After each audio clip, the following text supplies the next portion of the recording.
We're going to be doing something a little bit different today. This is going to be an English review, and I am going to talk about the Swivl with a severe cold.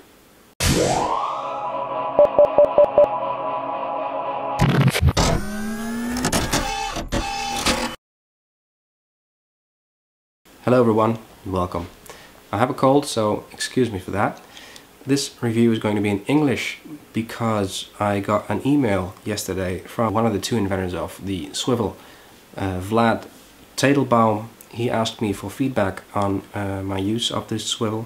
He had seen some of my vlogs in which I make use of this device a lot, and if you're interested, my vlogs, they are in Dutch, so if you don't speak Dutch, it's not really a lot of point to that, but if you're interested, there's a link below to my other channel. I use the Swivl a lot, so I by now have a pretty good idea of the things that I can expect from it.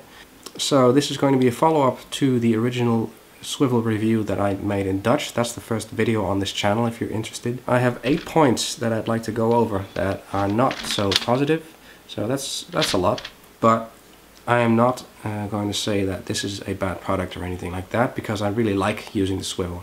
So let's just put that out there before we start. Okay, to start with, the Swivl, if you don't know what it is, I'm going to explain it to you right here. Now it's very simple. It's pretty much an automated cameraman. It is mostly designed to use with the iPhone or iPod Touch. There's a connector on this thing. You have 2 parts in total. This is the base, this is the marker. You connect your iPhone or iPod Touch to this. There's a specific Swivl app that you can use. You don't have to, but it's a lot easier if you do. I'll get back to that later. You can put the iPhone, lock it in position in your base, and then turn on the marker and the device. And then the beauty of this device is that it'll follow you around. It's your personal cameraman. You can also adjust the height. And let me see if you can see it. You can see that the top is going up and down. Right now it's going up, going back down. If you're on your own and you want to make sure your videos look good while you walk around, this device is a perfect addition to any vlogging channel, or if you're a real estate agent or anything like that, would be very handy to use. I am a vlogger, so I use this device mostly at home, or sometimes when I'm outside with my dog on a specific spot where we can be alone. I put this on the top of my car and then I can walk around there. I use the Swivl a lot, so I have a pretty good idea about the downsides of it. Let's start with point number 1. The Swivl app that you can get at the App Store for free is very good. It's very convenient, but the biggest downside is that every video that you record through the Swivl app is not posted in the Photos library on the iPhone itself. It is posted in its own library, the Swivl library. You might think that that's not really an issue, but you can't edit anything unless you put it into the photo library. So that means that you have to copy the files that you recorded in here to your photo library. Now, if you have a limited amount of space on your iPhone or iPod Touch, suppose you're a 16 gigabyte iPhone user, it's easy to fill that up with apps and games and whatnot. So if you're into vlogging like I am, let's say a 10-minute vlog can fill up 1.5 to 2 gigabytes of space. If you have to copy that file to your photos library, that'll fill your iPhone up very quickly. So that is how I have to get my videos to my iMovie on the iPhone. So before I can start editing in iMovie, I have to go back to the Swivl app and delete the videos that I copied onto the photo library from there. So I have no idea why they made it that way, but it's really, really inconvenient. That is the biggest downside I have with this app. Otherwise, the Swivl app is very handy to use. It offers 3 different video sizes that you can record in. It depends on the quality that you like. You can record in large, medium, or small. And if you're just into making vlogs, you don't care about the quality as long as you can be heard, then small is just fine. You can also check the battery level on your marker and on the base right from the app, which is convenient. it would have been even better if you can actually check it on the devices themselves, because if you don't use an iPhone or iPod Touch and you just use a portable camera, then you can't really tell if your batteries are going to be okay in 10 minutes, or if you should really switch them over. The app is convenient. I'm hoping for some more features in there, but the only thing that I really like to be changed in there is the option to choose whether or not the videos are saved in the photo library. That's the only big thing that I have against the app. That's point one. My second negative point is that every now and then during recording, the Swivl will stop recording for some reason. I can't figure out why. The batteries were fine. I have had this problem in about 3 videos by now.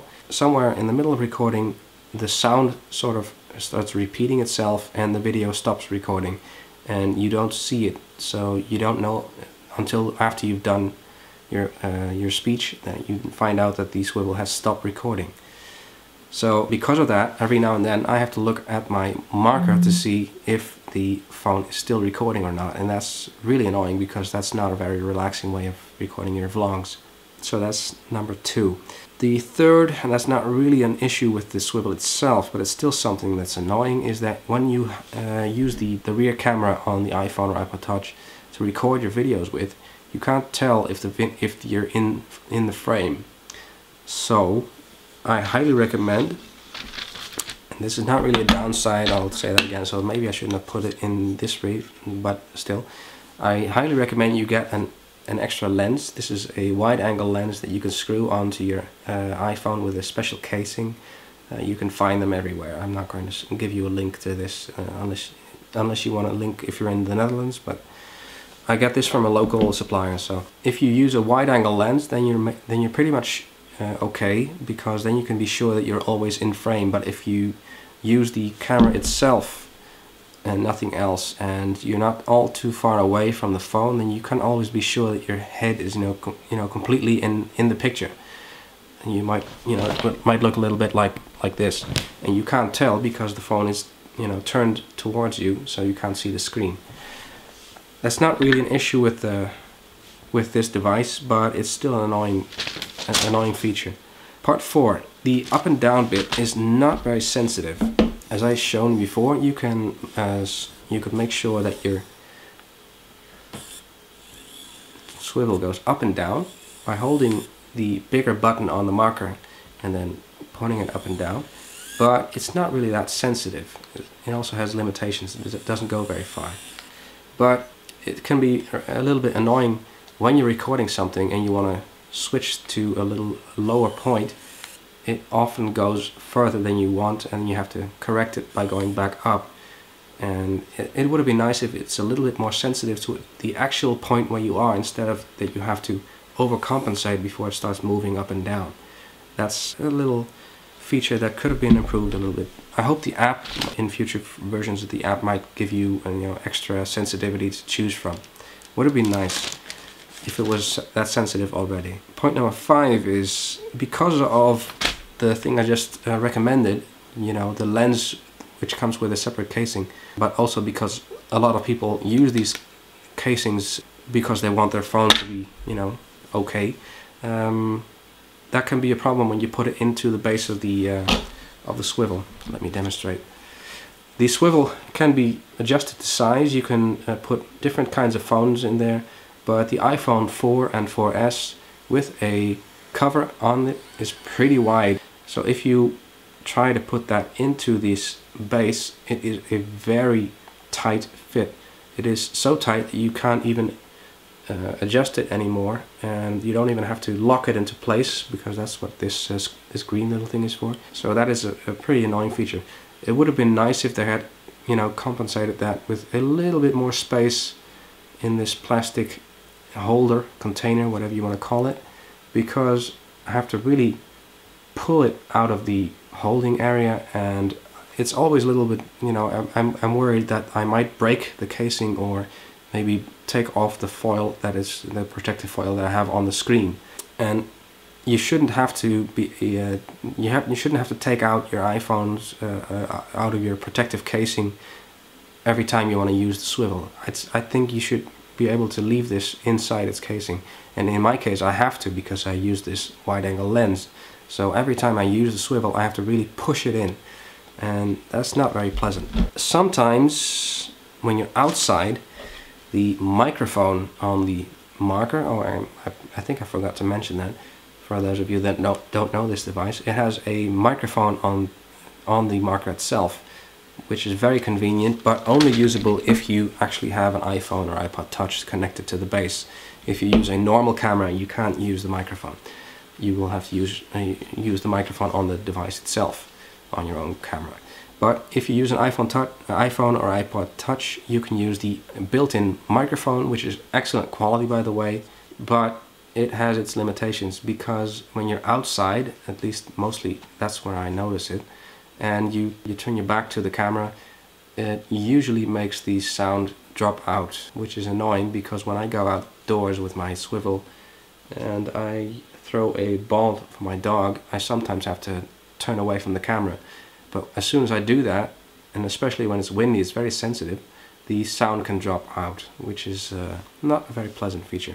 It would have been nice if this were a little bit more powerful signal, so that wouldn't happen. But indoors it doesn't happen as much, which is strange. But yeah, that's one of the things that I've noticed when I use it. That's pretty much the most practical problems that I've encountered. One of the issues that I have with the swivel is not really something you can change. It is the price tag.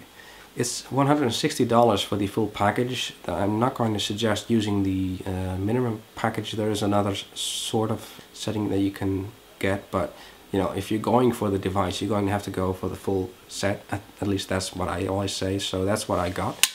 On top of that, it's a pretty big price tag when you go to shipping outside of the United States, because everyone outside the United States has to pay $40 in shipping costs. So that's a total bill of $200. That's a lot of money for just a gadget. You know, this is a great device, and I would recommend this to anyone who is really into gadgets and likes to do something different with vlogging. But $200 if you're outside the United States, or $160 if you're in the United States, it's a lot of money, let's face it. On top of that, I was very unpleasantly surprised not too long ago, because FedEx sent me an additional bill for 43.75 euros, which is the same as $53.55, and that was for import taxes and import rights, something like that.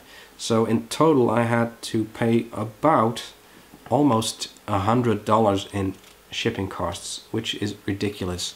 Now I'm pretty sure that this is not something everyone is going to get, but be warned, if you are outside the United States, there is a chance that you get an additional bill for your shipping.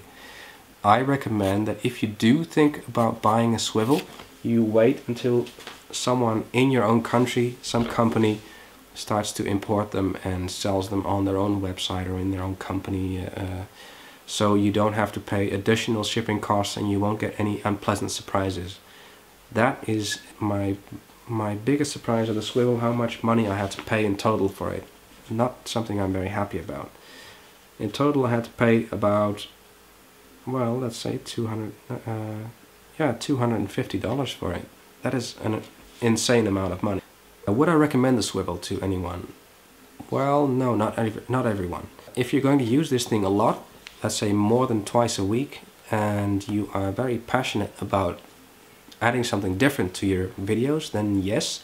If you are a professional like a real estate agent, this can be an additional tool that you can really make very good use of. If you do a lot of FaceTime or you know, Ustream video, then you can use this as well, very well. From what I know, Ustream also uses the built-in microphone on the marker, but not every app does that.